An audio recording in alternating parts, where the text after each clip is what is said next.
Greetings in the name of Lord and Savior Jesus Christ. I live today to see another day. It's because of our Savior's grace and all your prayers. I just want to share a testimony of my life, how we were totally shaken, but we were never forsaken. To start off with, in year 2020, God used me as a COVID warrior. I was a volunteer, was able to take help for many families. God enabled us to take the dry rations. We were able to distribute to thousands of people. But the year 2021, God had a very, very different plan. It all started on April 22nd when I had the first symptoms of COVID-19 with high fever. And by God's grace, I was recovering well, and on the 5th day when I took a CT scan, there were no involvement in my lungs. And that was the first day when Solomon had his first symptom with high fever. So I always thought maybe this particular disease is not going to affect me. I'm indispensable to this disease. So this pride maybe was one of the reasons that God really wanted to take me out. Meanwhile, in Hosur, my parents also had COVID infection and they were struggling to get admitted in hospital. Finally, when they got the bed, the treatment started and my mom was really recovering well, but my dad health was fluctuating. And on May 1st, that is the day when we took the CT scan for Solomon, which was the 5th day, and his scan result showed that he had 25% involvement in his lungs, and we decided to get him treated from home. And that was the day too when the doctors in Hosur were giving us bad news and asking us to take our dad to some other hospital with ventilator and get him treated there. So while we were focusing on getting a bed for my dad in Bangalore and in Hosur, Solomon's health also was not keeping good. He had high temperature, he had his saturation level fluctuating, and meanwhile my dad passed away on May 2nd. On May 3rd, after the funeral, which we attended only through the Zoom because none of us were able to go in person, which I really wanted to go, but my sister said we need to take care of Solomon, so I stayed back and I was keeping an eye on Solomon. On 3rd May, that was when we actually went to the hospital at midnight around 2 o'clock and nearby hospital, and the doctor there just checked everything, put him on a nebulizer for an hour and said he can be treated from home. But the next day my brother-in-law insisted that we take him to another hospital to ensure that everything was normal. So he was taken to CSI Kalyani Hospital. At that time, my oxygen levels were at around 97. So doctors felt that at this point in time, with no beds left, I don't think we need to be admitted. You need to go home and take these medicines. But the situation went really bad. I didn't know that particular condition in my lungs, the virus, is actually spread. And on the morning of 6th, I had major issues and I was again rushed to the hospital with the help of my co-brother. In fact, I was actually wanting to get myself admitted in a hospital very nearby and very close to my house. But for some reason, after going closer to that hospital, my co-brother decided that we should go to Kalyani and not to this private hospital. When I reached Kalyani, within half an hour, the doctor would check me, said this guy has to be moved into ICU no matter what. Survival chances are looking thin, which I came to know much later. And the reports started coming in very negatively. The doctor who spoke to me said that your situation is not so great. The oxygen levels in your blood is actually dropped from the time you've come in. So we need to take utmost care of you, and the next few days are pretty critical. And I was until then not very serious about the whole thing. I thought I'm just going to be 2-3 days here and I'm going to be out. But then the situation made me understand that I'm going through a tough time and it's not as easy as I was thinking. God had a bigger plan. Satan might have another plan, but God always had a bigger plan. At this point in time, when I was swinging between the faith and fear, God kept reminding me of a promise from Jeremiah 29:11. For I know the plans I have for you, plans to prosper you, not to harm you, plans to give you a hope and a future. On May 6th is when I also got a promise verse through a man of God, and he asked me to cling to one word, which is from Hebrews 11:35a. In the NLT version, it goes like this: Women received their loved ones back from death by faith. And for Solomon, he gave a verse from Psalms 30, 2 and 3, which goes like this: O Lord my God, I called to you, and you restored my health. You brought me up from the grave, O Lord, and you kept me from going into the pit of death. So when I received these two verses, I was wondering why there is death in both the verses. And I thought, okay, fine, let me just use this verse for prayers. When my situation started getting serious and my family was appraised and my wife was not told about what is the feedback doctor has given about me, family started panicking and they started reaching out to all our friends and extended family members for prayers. And everybody in the family started praying, taking turns doing chain prayer. In this meantime, in hospital, they were asking me to be put on a CPAP. If you don't know how the CPAP works, it's basically a huge plastic mask fixed onto your face, cloth around you and velcroed around your face. It is really threatening and painful because the whole thing strapped to your face. You can't move, you can't cough, you cannot sneeze, you cannot even burp. 60 liters of oxygen was pumped into my lungs. This is too much a pain for me, and mostly this is done during the nights. And I believe that many believers from our prayer network, from the ministry we were associated in, and all our friends, a lot of people were woken in the middle of the night. The people who did all night prayers, those prayers really kept me going. Every day and night when they fix it, I thought I'm going down the grave. And I used to pray that, Lord, I might not live to see another day. Let my soul be with you. Either I live or I don't. I just want to be with you.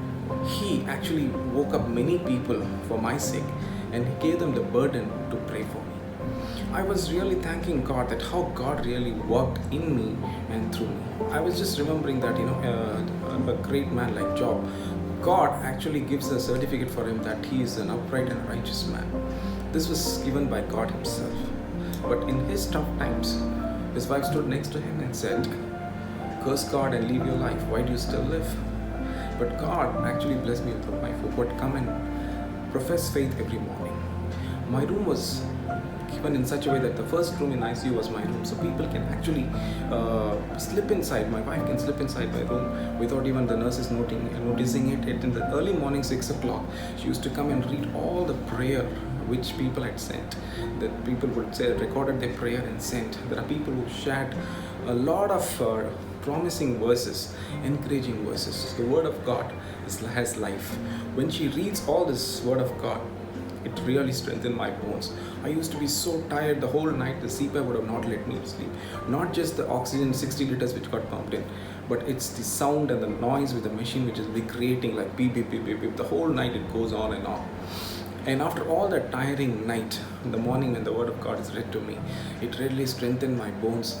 And there are many times, the youngest kid in our family, like 8 years old, 6 years old, and even 10 years old, they shared promise verses, and that thrilled me, that how God is using the young kids to pray for me in the family. And I could see that people from many places across the world prayed for me, and many full-timers were around us. We started praying. There were chain prayers were arranged. There are people who fasted. There were people who were praying all-night prayers. God heard those prayers and kept me alive during this whole tough time, and he kept assuring me that there is hope, there is future. Though I was totally shaken, but I know that I'm not going to be forsaken. The family was shattered, but still had faith.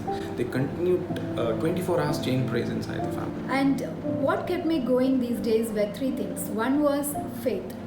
So the promise, as you can see, is from Hebrews 11, which is a chapter filled with men and women of God who were so strong in faith. So I told the Lord, I don't have faith as much as these people, but I do have some mustard seed faith. Please, Lord, do a miracle for Solomon. The second thing was focus on Jesus. There were days when we did not get a positive response from the doctors. One of the days I had to meet the doctor. So far, my family was protecting me from meeting the doctor. So one day, somehow, I had to meet the duty doctor, and she told me Solomon is still in the risk zone, and his survival rate is around 50%. And when I heard that, one thing that kept coming to my mind is refuse to listen to what the doctors and their reports say. Just keep the focus on Jesus. and I kept my focus on Jesus. And He was the one who helped me to pass through this storm because He was the one holding my hand. The third thing was fullest of health. My family was encouraging me, and also my other Christian friends. All of them were encouraging me to pray for Solomon to get a new set of lungs. And I started believing that God can do that. And we started to pray for a new set of lungs for Solomon. And when he comes out of the hospital, he'll not have any side effects or any after effects of getting this COVID sickness. And not just this, there were so many of them praying for me. I could sense that because I'm not a person who is very strong. I usually crumble in pressure, and but God gave me the strength. And what happened was, one of the mornings, there's a good Tamil song which was sung by these nurses. They'll come together in the morning and worship God with a small prayer and a praising song. And this song is one of my favorites from my childhood. It goes on to say, He has chosen me in my very young age. சின்னஞ்சிறு வயதில் என்னை குறித்து விட்டார். And it goes on to say, until the day He comes, I'll keep up the very responsibility He has given to me. So that is something which really shook me, because this is one of my favorite songs in the young age, and I always felt this song is meant for me. And I heard God is telling me, like I felt that I heard, in heart I was reasoning with God all through. He said that this is for you, Solomon. I've chosen you for a purpose, and you will go out and fulfill the purpose. And I assured Lord, if only you give me a chance, that I'll go out and I'll live life for you. Along with my family, we will serve the Lord. We will do anything what it takes to obey you. And as a family, as a household, we will want to serve you, Lord. There are times I remember at night that I was too much of a painful situation with the CPAP pumping in 60 liters of oxygen. All I said, Lord, just come stand next to me and caress me. The psalmist says, God is an ever-present help in trouble. He doesn't abandon you when you are in kind of pain. And I am a witness for that. And many people, including small kids, they said that I could see how Jesus was standing next to him caressing you, which itself proves that God was always there next to me. And when you go through such painful situation, all you want is a healing hand touching you. And that was one reason I could survive this whole trauma which we went through. God encouraged me through vision that Jesus and his angels were near by the bedside of Solomon, and that really gave me the faith that Solomon will be completely cured and he'll come back home. And there were so many other things that encouraged me. Whenever my spirit was going down and I used to sit and cry in the car park, somebody would call me and pray with me or send me a verse that really encouraged me, and not a single day did I shed a tear in front of Solomon. And that actually encouraged him, and he was able to see the hand of God upon me, because I had the strength like that of a wild ox. And I thank God for that. And the day that the doctor, the main doctor, called me to tell that he can be moved to the normal ward, he told me something. We never thought that he will survive. It is a miracle. So this word came from the doctor who treated Solomon, and I was able to hear it. And I praise God for that, because we have tasted and seen that the Lord is good, and He has done a miracle in our family. After some time, the doctors decided to remove the CPAP, and it was a great relief, and I was put in a minimum oxygen support. And there was a sign that God was slowly and steadily recovering me. And 11 days later, God's grace, I was moved out from the ICU to the normal ward, and I could see sunlight. I was so thrilled. I never thought I would ever see a sunlight back again. God in His glory actually took me out of ICU, and 5 days from there, I was discharged on Saturday. After his discharge, coming back home, my worry was how will he climb the stairs, because even to come to the car park and get into the car, he was brought in a wheelchair. How could he climb the stairs to come to the bedroom in my home? But when he climbed the stairs, his oxy levels were 96, 97. Even in hospital, he was doing only 91, 92. So the healing that the Lord gives is to the fullest and to the complete. And I praise God for that. I thank God for all those brothers and sisters who don't know me but kept praying for me from different parts of the world. We as a family owe up to you. The Jesus who have done miraculous things in our life gave me a lease of life and pulled me from the pit of death, is able to do anything in your life too. And we assured that all the people who prayed for us, that as a family we will serve the Lord. Thank you very much. God bless you.